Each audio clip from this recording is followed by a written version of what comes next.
Assalamualaikum warahmatullahi wabarakatuh. Yang saya hormati Ketua Koperasi Bapak Taufik, kemudian yang saya hormati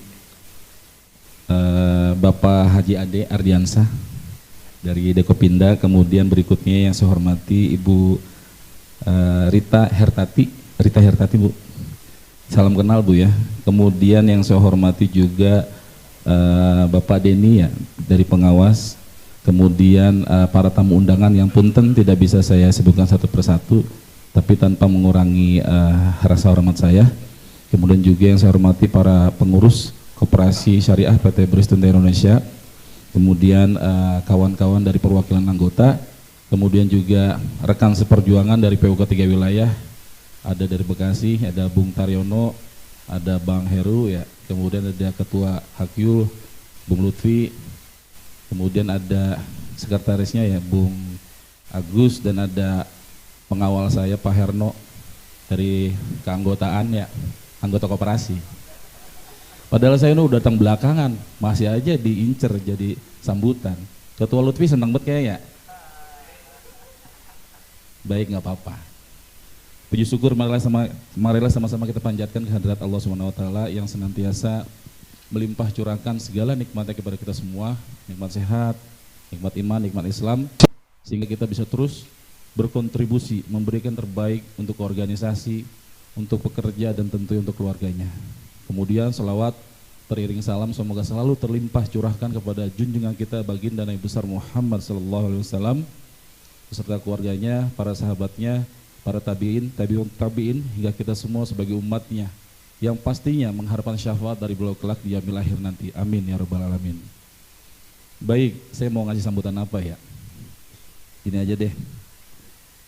Jadi seperti yang kita itu bersama ya, tadi Pak Taufik juga ketua sudah nyinggung-nyinggung masalah Omnibus Law ya, Judicial Review, itu menarik. Jadi semenjak lahirnya Undang-Undang Cipta Kerja, yang pertama kali itu Undang-Undang nomor 11 tahun 2020. Kemudian perubahannya menjadi Perpu nomor 2 tahun 2022, dan yang terakhir menjadi Undang-Undang nomor 6 tahun 2023. Itu sudah jelas-jelas ya sejatinya pemerintah mendegradasi kualitas dari Undang-Undang Ketenagakerjaan sebelumnya, Undang-Undang nomor 13 tahun 2003. Dan ini dampaknya apa? Fakta yang terjadi di lapangan. Mudahnya PHK. Ya. Kemudian pembayaran pesangon yang tidak sesuai dengan ketentuan PKB. Kemudian apalagi efisiensi yang terjadi dengan mudah dan lain sebagainya, yang itu fakta terjadi di lapangan. Bahkan di Kerawang sendiri ada perusahaan mem-PHK karyawannya, PKB masih berlaku, tapi kompensasinya maunya maksa pakai Undang-Undang Cipta Kerja. Masuknya alih daya, bahkan di Bristol masuk alih daya ya, sunyi senyap namun sangat sistematis. Awalnya hanya di seksi final inspeksi, TWH, sekarang di Mayokote masuk, bahkan masuk area mesin ya, yang sebelumnya dikerjakan oleh PKWTT. Ini pun kemarin pada saat sambutan pembuka penandatangan PKB saya sampaikan. Jadi mohon maaf, di sini ada Pak Arista, punten Pak Arista, oh tadi nggak disebutin. Selamat datang Pak Arista. Lagi sakit atau gimana Pak Arista?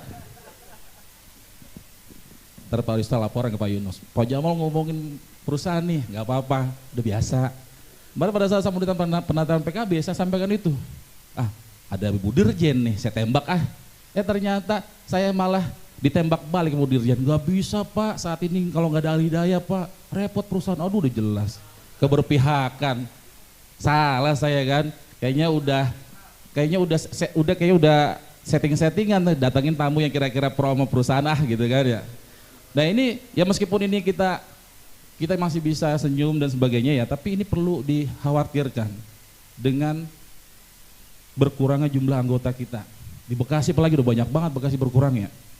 Kemudian ketika ada PHK kemudian tidak ada rekrutmen untuk PKWTT baru, masuknya PKWT ataupun alih daya, secara otomatis terjadi penurunan jumlah keanggotaan koperasi maupun juga PUK. Dan itu perlu diperhatikan oleh kita. Karena bagaimanapun ibaratnya sumber kekuatan kita adalah anggota. Nah, ini menjadi penting untuk kita perhatikan ya.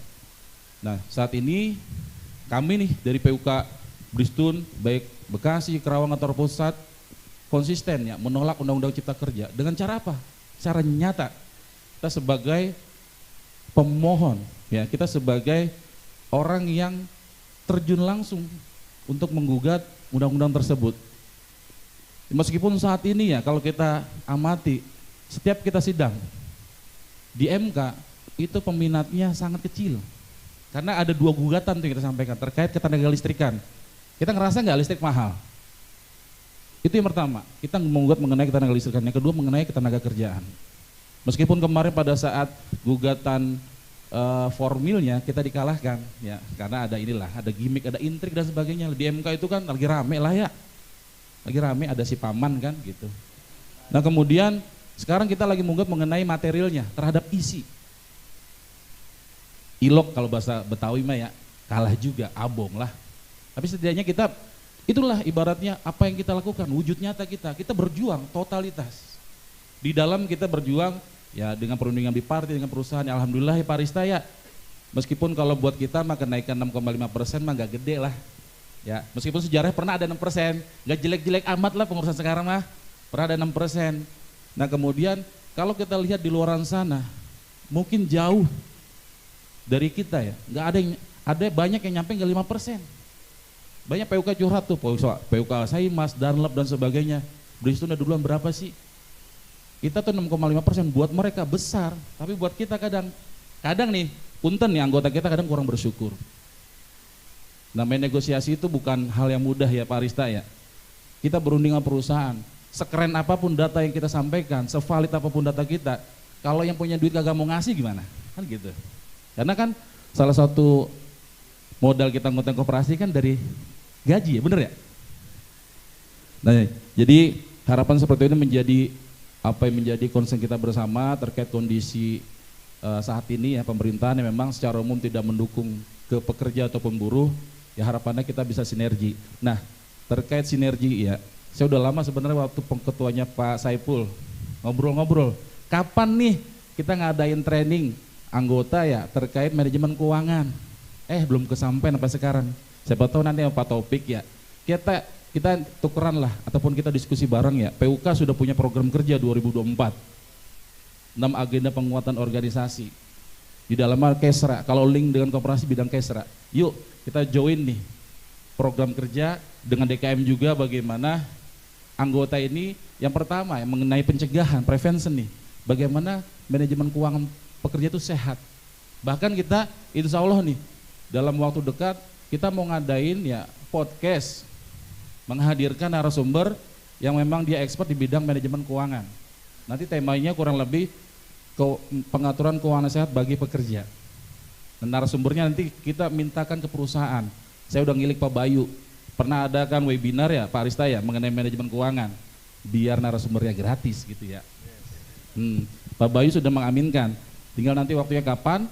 Dan biar keren itu sebenarnya pada saat raker kemarin PUK 2023 yang Kerawang, kita pengen ada narasumber lain yang ibaratnya pelaku lah ya. Misalnya katakan yang bersihnya berapa sih gaya, coba suruh mikir tuh narasumber bisa nggak ngatur keuangannya gitu kan. Misalnya sisa berapa ratus ribu kan keder tuh. Nah jadi itu biar podcast kita semakin seru, nah ada rencana ke arah ke sana. Ya mungkin kalau dalam waktu dekat Februari ataupun mulai di Maret sebelum puasa. Jadi itu mungkin yang bisa saya sampaikan ya. Jadi dengan kondisi saat ini, kondisi pemerintah ataupun secara umum tidak memihak ya terhadap buruh ataupun pekerja, maka kita perlu perkuat solidaritas, kemudian juga sinergi ya. Sehingga harapannya apa yang menjadi program kerja PUK, program kerja koperasi, program kerja DKM itu bisa saling ngisi. Karena tujuannya bersama untuk anggota, bener nggak? Karena saya juga anggota, Pak Topik ya. Seperti itu. Ini ada hadir tadi dari Bank Danamon ya, punten Pak Topik saya masuk daftar ya. Jadi itu mungkin yang bisa saya sampaikan, terima kasih, semoga acara RAT berjalan dengan lancar ya. Tadi kan targetnya bersama menjadi lebih baik dan bersyariah. Demikian dari saya, terima kasih, wassalamualaikum warahmatullahi wabarakatuh.